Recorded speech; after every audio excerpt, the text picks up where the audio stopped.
চীন বাংলাদেশ সামরিক মহড়া চালাবে, ভারত ভয় পাবে।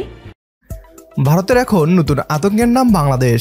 হ্যাঁ, বাংলাদেশকে ভারতীয়রা তুচ্ছতাচ্ছিল্য করলেও ভারতের সরকার ঠিকই জানে বাংলাদেশের কাছে এমন এক হাতিয়ার আছে যা ভারতকে ছিন্ন বিচ্ছিন্ন করে দিতে পারে। ঠিক ধরেছেন, আমি শিলিগুড়ি করিডোরের কথাই বলছি। ভারতের চিন্তা একটাই, কবে জানি চীন বাংলাদেশের সাথে মিলে ভারতের শিলিগুড়ি করিডোর দখল করে ফেলে। এমনটা হলে ভারতের উত্তর পূর্ব রাজ্যগুলো ভারত থেকে বিচ্ছিন্ন হয়ে যাবে। ভারতের এই দুঃস্বপ্নকে উস্কে দিয়েছে চীন বাংলাদেশের সামরিক মহড়া। ইতিহাসে প্রথমবারের মতো বাংলাদেশ সেনাবাহিনী এবং চীনের পিপলস রিভলিউশন আর্মি মানে চীনা সেনাবাহিনী মিলে একসাথে যৌথ মহড়া চালাবে। বাংলাদেশের এই কাণ্ডে ভারতের যেন প্রাণ যায় যায় অবস্থা। ভারত প্রথমবারের মতো বাংলাদেশকে ভয় পাওয়া শুরু করেছে। না, এগুলো আমাদের কোনো বানানো কথা নয়, বরং পশ্চিমবাংলার মিডিয়াই এমনটা দাবি করছে। কেন ভারত বাংলাদেশ ও চীনের মহড়া নিয়ে ভয় পাচ্ছে? কেন ভারত এত আতঙ্কিত হয়েছে? চীন বাংলাদেশের মহড়া নিয়ে পশ্চিমবাংলার মিডিয়ার এত মাথা ব্যথা কেন? আপনার এই প্রশ্নগুলোর উত্তর জানাবো আমাদের আজকের আয়োজনে। প্রথমেই দেখে নেওয়া যাক কি বলছে ভারতীয় পশ্চিমবাংলার মিডিয়া।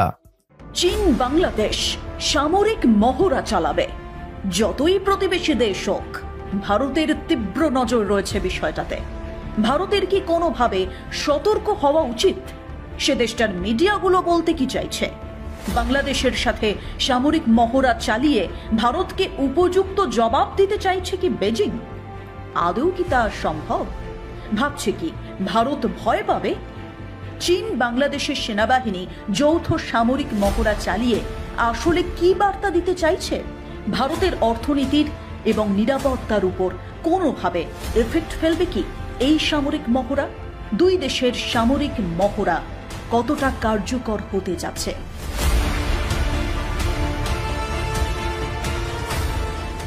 এই মে মাসেই সামরিক মহড়া চালানোর কথা রয়েছে দুই দেশের।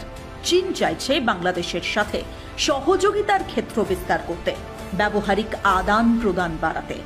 বাংলাদেশের অবস্থার দিকে নজর রয়েছে চীনের, তাই তড়িঘড়ি এই সামরিক মহড়া চালাতে চাইছে চীন বাংলাদেশের সাথে।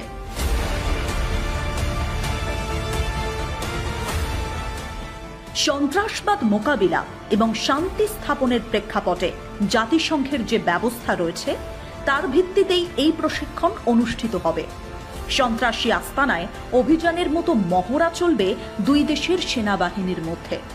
হঠাৎ এমন পরীক্ষা করতে হচ্ছে কেন বাংলাদেশ চীনকে?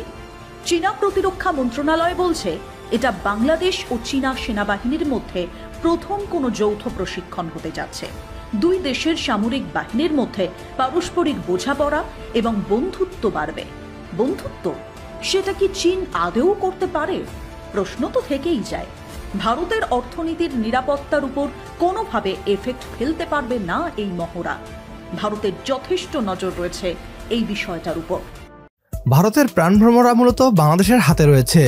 শিলিগুড়ি করিডোর, যা একটি সরু পথ যেখান দিয়ে পুরো ভারত সংযুক্ত উত্তর পূর্বের রাজ্যগুলোর সাথে। এই উত্তর পূর্ব রাজ্যগুলোর একটি অরুণাচল প্রদেশ, যেটিকে আবার চীন উত্তর তিব্বতের অংশ হিসেবে মনে করে। তাই বলা যেতেই পারে ভারতের হাই প্রেশারের কারণ চীন বাংলাদেশের সামরিক মহড়া নয়, বরং এই শিলিগুড়ি করিডোরের নিরাপত্তা। বাংলাদেশ এখানে ভারতকে একটু ভয়ের স্বাদ দিল, সেই সাথে মেসেজ দিল যদি বাংলাদেশ চোখ উল্টায় তাহলে ভারতের অবস্থা কতটা খারাপ হতে পারে। চীন বাংলাদেশের উত্তরাঞ্চলের বিনিয়োগের জন্য ব্ল্যাক চেইন দিতেও রাজি। চীনও জানে তারা যদি ভারতকে হারাতে চায় কিংবা কাবু করতে চায় তাহলে বাংলাদেশের সহায়তা লাগবেই। আর সব খেলাটা হচ্ছে এই আধিপত্য নিয়েই, যেখানে বাংলাদেশ তার ভৌগোলিক অবস্থানের কারণে হয়ে উঠছে গুরুত্বপূর্ণ। আর তাই পশ্চিমবাংলার মিডিয়া এত ঘাবড়ে গিয়েছে। আমার তো মনে হয় বাংলাদেশের এমন সামরিক মহড়া প্রতি বছরে করা উচিত, যেন ভারত বাংলাদেশকে মূল্যায়ন করতে ভুলে না যায়। এ নিয়ে আপনার গুরুত্বপূর্ণ মতামত কমেন্ট বক্সে জানিয়ে দিন আমাদের। সেই সাথে ভিডিও শেয়ার করে দেখার সুযোগ করে দিন আপনার বন্ধুদের। পরবর্তী ভিডিও দেখার আমন্ত্রণ জানিয়ে বিদায় নিচ্ছি আজ। আল্লাহ হাফেজ।